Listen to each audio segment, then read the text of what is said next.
대학 수학능력 시험일인 13일 목요일은 수능 한파 없이 포근한 날씨가 예상된다는 기상청의 예보입니다. 오늘의 뉴스는 2026년 수능이 물이냐 불이냐 55만 수험생 결전의 날이라는 뉴스를 전달합니다. 2026학년도 대학 수학능력 시험 수능이 13일 시행됐고 7년 만에 최다인 55만 명의 수험생이 치르는 이번 시험 난이도를 두고 전문가들 사이에는 엇갈린 전망이 나오고 있다고 합니다. 교육부와 한국교육가정평가원 등에 따르면 이날 오전 8시 40분 국어 영역을 시작으로 전국 85개 시험지구 1310개 시험장에서 수능이 동시 실시된다고 하네요. 올해 수능 응시자는 총 55만 4,174명으로 2019학년도 59만 4,924명 이후 7년 만에 최다이라고 합니다.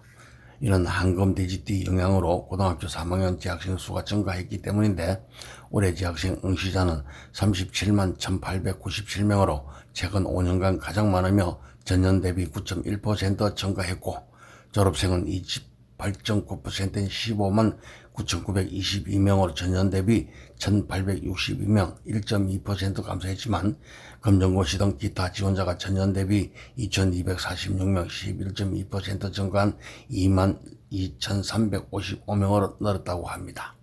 반면 지난해 4,485명을 모집했던 의대는 올해 3,016명 정원내 기준으로 선발폭이 대폭 감소됐고 정부가 의정갈등 해소 차원에서 의대 모집 인원을 1년 만에 다시 줄였기 때문에 의대를 포함해 지대, 한의대, 약대, 수의대 등 의학학계열 선발 규모는 2026학년도 6,671명으로 2025학년도 8,071명 대비 17.3% 1,400명 줄었다고 하네요.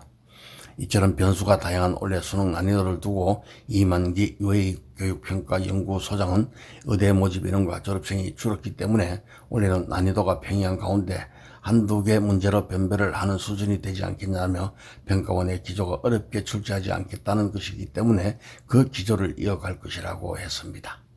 반면 소위 클러 문항 배제 원칙은 적용되지만 전반적으로 변별력을 갖춘 문항이 출제될 것이라는 전망도 나오고 수능 가늠자 역할을 하는 9월 모의평가에서는 국어 영역 표준점수 최고 만점가 80명, 수학은 1,189명으로 각각 전년 수능 전공 55명, 1,522명보다 감소한다는 등 변별력을 갖춘 영향을 보였고 영어의 경우 절대평가이지만은 1등급을 받은 학생이 상대평가에 준하는 4.5%에 그쳤다고 합니다. 임성호 종로학원 대표는 통합수능 도입 이후 최근 4년간 전체적인 상황으로 볼 때 2026학년도 수능도 전반적으로 변별력 있게 출제될 것으로 예상된다는 상황이라고 말했습니다.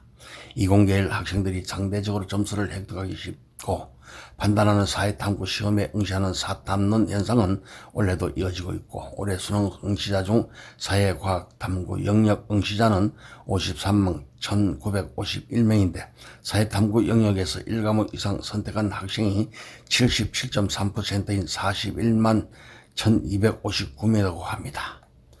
탐구 과목별 쏠림 현상도 뚜렷한데 사회탐구에서는 사회문화와 생활과 윤리 두 과목에 66.8%, 과학탐구에서는 지구과학과 생명과학 두 과목에 69.5%의 학생들이 응시했다고 하네요. 김병진 이투수 교육평가연구소장은 수능은 상대평가이기 때문에 응시 인원의 변화가 주요 변수가 될 수밖에 없다고 하는 뉴스를 KBC 코리아 보건방송에서 보내드렸습니다.